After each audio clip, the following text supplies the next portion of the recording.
आज हम कक्षा 7 गणित में अध्याय 1 पूर्णांक की प्रश्नावली 1.1 डिस्कस करेंगे। इसका पहला प्रश्न है, ऐसा पूर्णांक युग्म ज्ञात कीजिए या लिखिए जिनका योग -7 है। तो देखो, योग का मतलब है हम जो दो पूर्णांक लेंगे उन दोनों के बीच में धन का निशान लगाएंगे, यानी प्लस का निशान लगाएंगे। एक तरफ हमारा पहला पूर्णांक हो गया, इधर दूसरा पूर्णांक हो गया।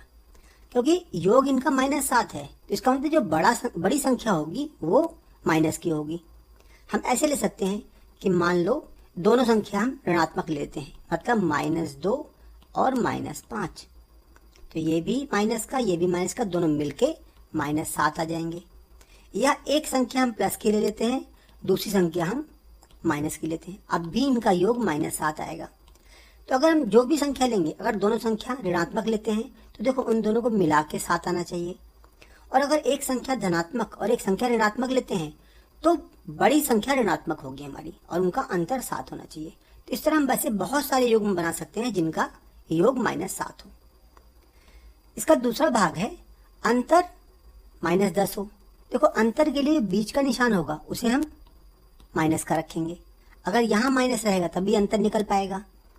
अब इस तरफ वाली संख्या जो होगी वो अगर माइनस की होगी, छोटी होगी, क्योंकि अंतर निकालना है ना। देखो, अगर प्लस की होगी तो बड़ी भी रख सकते हो क्योंकि अंतर 10 आना चाहिए।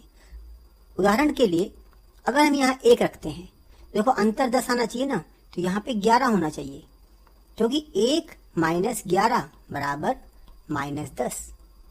अगर मान लो यहाँ पे हम रखते हैं प्लस की संख्या, मान लो 2 रख दिया। अब यहाँ पे हम अगर माइनस के रख के देखें, मान लो -12 रख दिया, तो होगा क्या, इस माइनस से ये माइनस प्लस का हो जाएगा। देखो 2 + 12 ये 14 हो जाएगा। तो ये हमारा उत्तर गलत हो जाएगा। तो इस तरफ जब भी अगर माइनस की संख्या रखते हैं हम, तो ध्यान रहे कि छोटी होनी चाहिए और इधर बाईं तरफ हमारी माइनस संख्या बड़ी होनी चाहिए। अर्थात हम -12 रख कर यहाँ पे, और फिर देखो यहाँ पे -2 रख सकते हैं। कारण देखो -12 और ये माइनस मिलके प्लस हो गया, 2 आ गया, तो उत्तर हमारा -10 आया।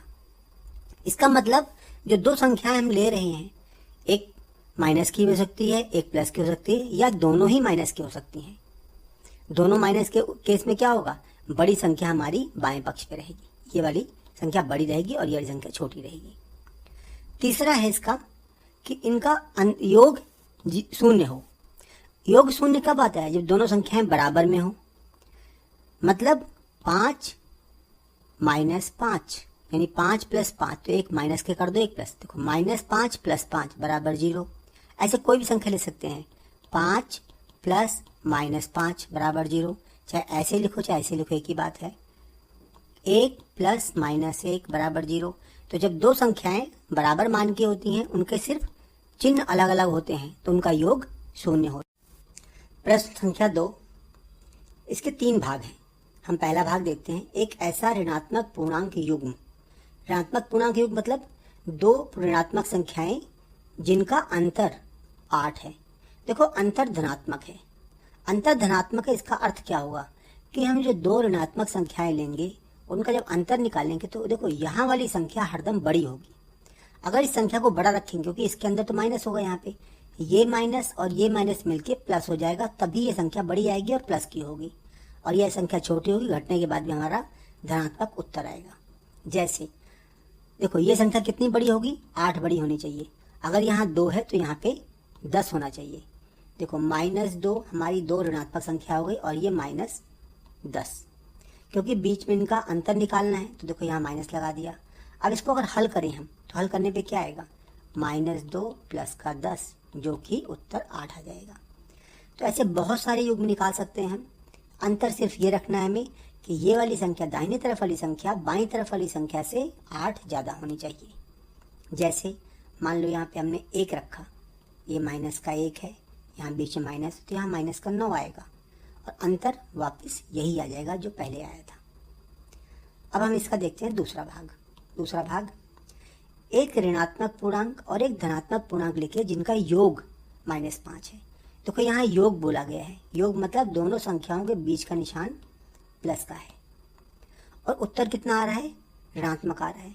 तो इसका साफ अर्थ ये है, जब दो संख्याओं का योग करते हैं तो उसका उत्तर अगर ऋणात्मक आए, जैसे इसका उत्तर ऋणात्मक आ रहा है, अगर उत्तर ऋणात्मक आए तो बड़ी संख्या ऋणात्मक होगी। अर्थात अगर यहाँ -6 है तो ये +1 होगा, तभी उत्तर -5 आएगा। मान लो यहाँ माइनस का हम 10 रखते हैं तो इसे +5 रखना पड़ेगा ताकि उत्तर 5 आए।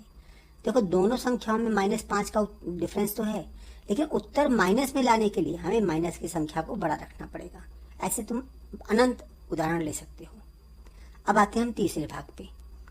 तीसरे भाग में एक ऋणात्मक पूर्णांक और एक धनात्मक पूर्णांक है जिनका अंतर -3 है। देखो ऋणात्मक पूर्णांक और धनात्मक अंतर, हमें अंतर निकालना है, मतलब उनके बीच में माइनस का साइन रहेगा।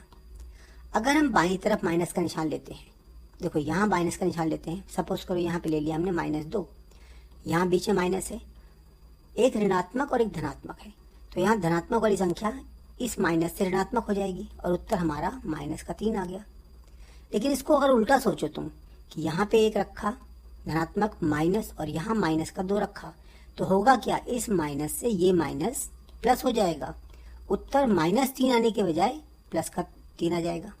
सॉरी, यहाँ 2 था तो यहाँ 3 आ जाएगा। तो इसलिए हरदम जो माइनस की संख्या है उसे हम बाईं तरफ रखेंगे और प्लस की संख्या को दाईं तरफ, ताकि ये वाला माइनस का निशान इस दाहिने तरफ वाली संख्या का निशान बदल दे। तो हमारे पास क्या क्या उत्तर आएगा, एक -2 और +1 बराबर -3, या -1 और +2 बराबर -3। तो ये 2 युग्म आ गए हमारे जिनका अंतर -3 है।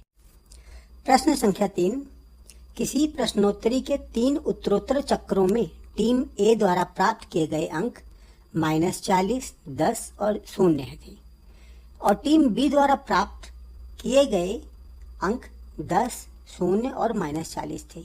किस टीम ने अधिक अंक प्राप्त किए? देखो हमें पहली टीम के दिए हुए सारे अंक, दूसरी टीम के दिए हुए, इन सब का योग निकाल के हम देख सकते हैं कि किस टीम ने अधिक अंक प्राप्त किए। टीम ए द्वारा प्राप्त अंक, टीम ए ने कितने अंक प्राप्त किए? देखो यहाँ पे -40 था, +10 और फिर +0। इन सबको मिला के देखो -40 है, +10 है, बड़ी संख्या माइनस का है तो उत्तर हमारा माइनस का आएगा। 40 में 10 गए, 30 बचेंगे, तो -30 आ गया। अब ऐसी टीम बी द्वारा प्राप्त अंक, तो बी ने कितने अंक प्राप्त किए? पहले 10, फिर 0 और फिर -40। देखो यहाँ भी माइनस का संख्या बड़ी है, माइनस संख्या -40 बड़ी है, तो यहाँ भी माइनस का आएगा। प्लस का 10 है और माइनस का 40 है, तो कुल मिला के -30 आ गया। इस तरह दोनों ने क्या हुआ, बराबर अंक प्राप्त किए। तो किस टीम ने अधिक अंक प्राप्त किए? दोनों टीमों ने बराबर अंक प्राप्त किए। क्या हम कह सकते हैं कि पूर्णांक को किसी भी क्रम में जोड़ा सकता है? देखो यहाँ पे इसके क्रम क्या थे, -40, 10 और 0, और इसका क्रम क्या है, 10, 0 और -40। लेकिन उत्तर दोनों का सेम आ रहा है ना, सेम टू सेम उत्तर आ रहा है, जबकि इनके क्रम अलग अलग हैं। तो इस प्रकार हम कह सकते हैं कि पूर्णांकों का क्रम बदलने के बाद भी उत्तर नहीं बदलता, उत्तर समान रहता है। तो इसका मतलब ये कह सकते हैं किसी भी क्रम में पूर्णांकों को जोड़ा जा सकता है, उत्तर समान रहता है। प्रश्न संख्या 4, निम्नलिखित कथनों को सत्य बनाने के लिए रिक्त स्थानों की पूर्ति कीजिए। देखो यहाँ में 5 भाग दिए गए हैं। पहला भाग है -5 प्लस -8 बराबर -8 प्लस यहाँ क्या आएगा, देखो a जमा b बराबर b जमा a, ये नियम होता है योग क्रम विनिमय नियम, योग क्रम विनिमय नियम। इस नियम से अगर हम a और b को जोड़ते हैं तो b और a को जोड़े, इनके योग पे कोई फर्क नहीं पड़ता। देखो यहाँ -5 है और यहाँ -8 है, यहाँ पे -8 है और 5 है, सिर्फ इनके क्रम को बदला गया है। तो यहाँ पे क्या आएगा, इस जगह पे -5 आ जाएगा। और किस नियम से आएगा, योग इस वाले नियम से, योग क्रम विनिमय नियम से। किसी संख्या में अगर शून्य जोड़ा जाए, देखो a प्लस शून्य बराबर संख्या वही रहती है, इसे हम बोलते हैं शून्य योग तत्समक। शून्य योग तत्समक कि किसी भी संख्या में अगर शून्य जोड़ा जाए तो संख्या पे कोई भी फर्क नहीं पड़ता।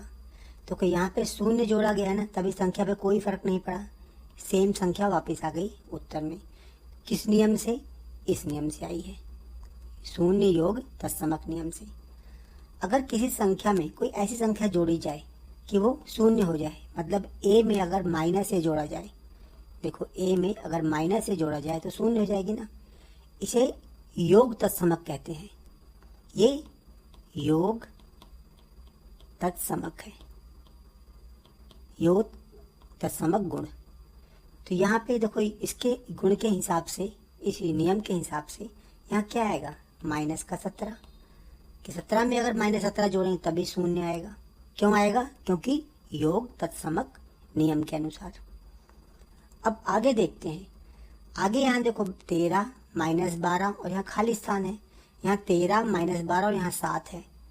देखो अगला जो नियम है वो है अगर a plus b plus c हो, इसे लिख सकते हैं हम a प्लस b और प्लस c। इसे बोलते हैं क्रम विनिमय गुण।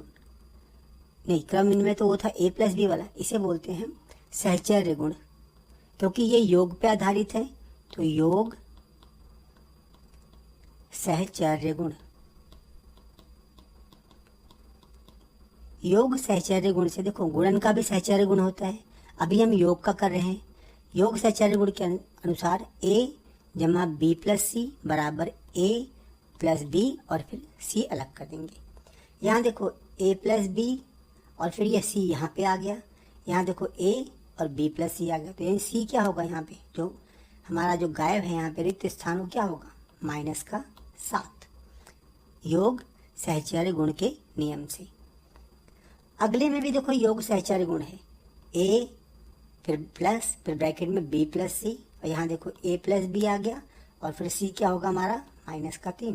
तो इसका भी नियम योग सहचर्य गुण ही आएगा।